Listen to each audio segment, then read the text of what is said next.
নিশ্চয়ই জানেন যে গত 22 এপ্রিল কাশ্মীর পেহেলগামে যে একটি দুর্ভাগ্যজনক ঘটনা ঘটেছে। পাকিস্তানের মদতপুষ্ট আতঙ্কবাদীরা এইভাবে নৃশংসভাবে যারা নিরীহ পর্যটক গিয়েছিলেন সেই কাশ্মীর পেহেলগামে, তাদেরকে নির্মমভাবে বুলেটের মাধ্যমে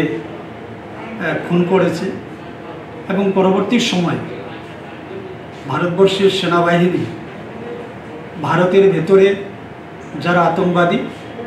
তাদেরকে খতম করতে সক্ষম হয়েছে এবং যে সমস্ত জঙ্গিরা পাকিস্তানে তাদের ঘাঁটি গেড়ে সেখানে ছিল, তো আমাদের পরাক্রমী বীর সেনারা সেই জঙ্গি ঘাঁটিকে মুহূর্তের মধ্যে উড়িয়ে দিয়েছে, জঙ্গি ঘাঁটিকে শেষ করে দিয়েছে এবং পাকিস্তানের পক্ষ থেকে ভারতের প্রতি পাল্টা আক্রমণ হয়েছে। আমরা যেটা দেখেছি, আমাদের বিমান বাহিনী, আমাদের নৌবাহিনী, আমাদের স্থলবাহিনী, তিনটি বাহিনী যৌথভাবে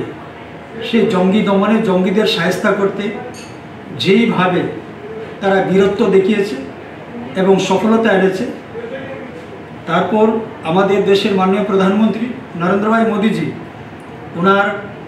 দূরদর্শিতায় এবং মাননীয় প্রধানমন্ত্রীজির সেই জিরো টলারেন্স সন্ত্রাসবাদের বিরুদ্ধে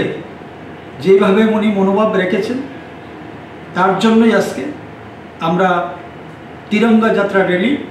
সংগঠিত করেছি পাবিয়াচড়া মণ্ডলে। এই অপারেশন সিন্দুরে আমাদের সেনাবাহিনীর সফলতার কারণে সেনাবাহিনীকে আমরা ধন্যবাদ জানিয়ে তিরঙ্গা যাত্রা র্যালি করেছি এবং মাননীয় প্রধানমন্ত্রীজিকে ধন্যবাদ জানিয়ে এই র্যালি আমরা করেছি পাবিয়াচড়া মণ্ডলের উদ্যোগে কুমারঘাট শহরে। অ্যাকচুয়ালি আমাদের আজকের এই তিরঙ্গা যাত্রা র্যালিতে উপস্থিত ছিলেন অত্র অঞ্চলের সুনাগরিকবৃন্দ, রাষ্ট্রপ্রেমী নাগরিকবৃন্দ এবং আমাদের বিভিন্ন ক্লাব, এনজিও এবং বাজার কমিটি, অন্যান্য আমাদের যারা রাষ্ট্রপ্রেমী অত্র অঞ্চলের মা ও বোনেরা, শ্রমিক, কৃষক, সকল অংশের মানুষের আমরা অংশীদারি এখানে লক্ষ্য করেছি এবং স্বতঃস্ফূর্তভাবে সবাই যোগদান করেছেন। আমাদের এই র্যালি পাবিয়াচড়া স্কুল মাঠ থেকে শুরু হয়েছে এবং কুমারঘাট শহর পরিক্রমা করে আমাদের ব্লক চৌমুনি হয়ে আবার সেই পাবিয়াচড়া স্কুল মাঠে তা শেষ হয়েছে।